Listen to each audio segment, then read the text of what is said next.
Was Jinnah a prophet of Hindu-Muslim unity? Most of us cannot even think like this. But do you know that when the biography of Jinnah was written by Sarojini Naidu, he was hailed as the Messiah of Hindu-Muslim unity? Do you know that father of Jinnah was Jinnabhai Poonja and mother was Meethi Bai, and he belonged to the Khoja community who got converted into Islam? Do you know that Jinnah was not even much religious in nature? Do you know that when Bal Gangadhar Tilak was fighting the sedition charges, it was Jinnah who played instrumental role in defending Tilak? Do you know that in 1916, when the Congress League Pact was there in Lucknow, it was Jinnah who had played instrumental role in bringing a compromise between Congress and Muslim League. In fact, up to 1920, Jinnah got the dual membership of both Congress and Muslim League. So the question is, what happened that turned Jinnah from the Messiah of Hindu-Muslim unity into the most communal leader in Indian history whose brainchild was Pakistan? Probably it was the rise of Gandhian politics, charismatic rise of Gandhiji in Indian national movement that left no scope for the ambitions of Jinnah and that turned him into a destructive genius. In 1920, when the Congress session in Nagpur was completely dominated by Gandhiji, this was the time Jinnah left Congress.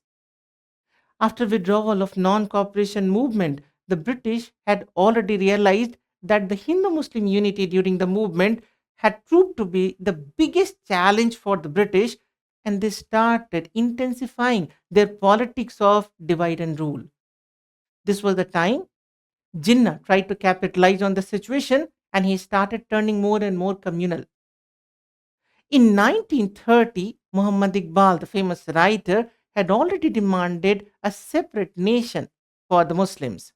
And in 1933, the Cambridge University student Choudhary Rehmat Ali coined the word Pakistan by combining the letters from the words Punjab, Afghania, Kashmir, Sindh, and Balochistan. In 1939, the Second World War started. And when the Second World War started, it created a new political churning in India. Muslim League and Muhammad Ali Jinnah tried to capitalize on this. And in Lahore in 1940, Muslim League came up with Pakistan resolution where Muslim League demanded a separate nation for the Muslims. The Second World War completely broke the imperial, military, and economic strength of Britain. And Britain had already realized that it would not be able to control its colonies like India for a longer time. And that is why Britain started changing its politics of divide and rule to divide and quit.